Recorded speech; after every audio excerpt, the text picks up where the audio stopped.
বহুদিন পর আবার বাড়ি থেকে বেরিয়ে পড়লাম, আর ভালো লাগছিল না বাড়িতে থেকে থেকে থেকে থেকে চলে আসলাম পিসির বাড়ি শিলিগুড়ি। ওখানে এসে দাদাদের সাথে ঘুরতে চলে আসলাম বেঙ্গল সাফারিতে। যাকে মনটা এখন একটু ঠান্ডাক মিলেগা। হিন্দি বলতে পারি না, তাও একটু চেষ্টা করলাম। যাই হোক, তো এখন বাঘের সন্ধানে আমরা চলে যাচ্ছি। গেটের পর গেট খুলেই যাচ্ছে, কেন বললাম কী যেন কী হলো আবার। তারপরে দেখলাম বাঘ, বাপরে বাপ। এই তো এদিক ওদিক তাকিয়ে যাচ্ছে, সবাই কিছুই দেখতে পাচ্ছেন। তারপর হঠাৎ করে চিল্লিয়ে উঠলো ময়ূর ময়ূর ময়ূর। তারপর দেখি কোথায়, দেখি ওই যে নীল কালার একটু আধা গলা অবধি বার করা। বাহ, ভালোই, শুরুটা ময়ূর দিয়েই হলো। তারপর যেতে যেতে যেতে এদিক ওদিক তাকাই, কিছুই আর দেখা মিলে। তারপর দেখলাম হরিণ। বাহ, অনেকগুলো হরিণ ছিল, বলা মানে 50টার মতো ছিল, ছোটো বড় মিলিয়ে অনেকগুলো হরিণ ছিল। বাহ, ভালোই লাগলো মনটা। দেখতে দেখতে দেখতে দেখতে ঘুরতে ঘুরতে ঘুরতে তারপরে দেখি, হ্যাঁ আমাদের আর কি, এটা তো আমরা সবাই দেখে থাকি। বানর দেখি ঝুলে ঝুলে আছে, ওদের তো আর কাজ নেই এটাই।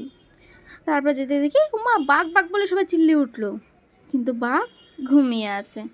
মানে ভাবা যায় বাঘগুলো থাকবে বাঘের মতো, বাঘ দেখি 3টে বাঘ আছে, 3টে বাঘই ঘুমিয়ে আছে।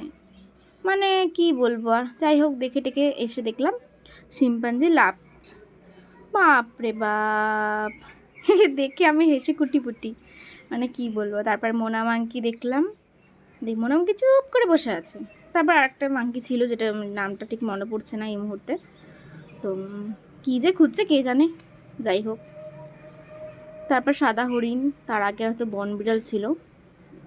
সাদা হরিণ দেখলাম, ভালোই লাগলো বেশ। দেখতে দেখতে চলে আসলাম সজারু দেখতে। সজারু তো ঘরের মধ্যে ঢুকে আছে। তারপর সবচেয়ে ভয়ঙ্কর যেটা, আমি না বুঝতেই পারিনি এখানে কিছু আছে, পরে আমার দাদাভাই দেখালো যে ওই দেখ সাপ। তারপরে বললাম ও আচ্ছা আচ্ছা আচ্ছা। তারপর দেখি অজগর দুটো একসাথে বসে আছে। অজগর থাকার জায়গাটা ভালোই সুন্দর করে ডেকোরেশন করা ছিল, দারুণ লাগলো দেখতে। মাঝে মাঝে হলুদ দেওয়া, আমি না বুঝতে পারছিলাম না হলুদ কেন দেওয়া। তারপর দেখলাম কি কোনো অনেক পিঁপড়ে বড় বড়, সেই জন্য হলুদ দেওয়া ছিল। তারপর ক্যাঙ্গারু দেখার পর এবার পাখি, বিভিন্ন রকম পাখি ছিল, নানান রকম, মানে আমি মানে কি বলবো গুণে শেষ করতে পারছিলাম না, এত পাখি ছিল ভেতরে। অনেক রকম পাখি ছিল, অনেক রকম পাখি ছিল, বেশ ভালোই লাগলো। আর সেই পাখিদের মধ্যেই ছিল একটি সাদা ময়ূর, মানে এত সুন্দর লেগেছিল না, মানে কন্টিনিউয়াসলি নেচে বেড়াচ্ছিল, মানে সত্যি এখনই দেখবে একটা ঝাঁকি দিয়ে উঠবে। দেখো দেখো দেখো দেখো দেখো দেখো, ওই দেখো, দেখছো? হ্যাঁ, খুব সুন্দর লাগছিল, কন্টিনিউয়াসলি নেচে বেড়াচ্ছিলো আর কি। তারপর একটি ময়ূর দেখলাম, দেখে নিয়ে ওখান থেকে বেরিয়ে গেলাম। বেরিয়ে নিয়ে সবাই মিলে হাঁটা দিলাম আরও কী কী আছে দেখার জন্য। তারপর একটু পাখি টাখি দেখলাম আরও নানা রকমের, নামটা ঠিক সত্যিই মনে পড়ছে না, এত কিছু না, এত কিছু মনে থাকা যায়?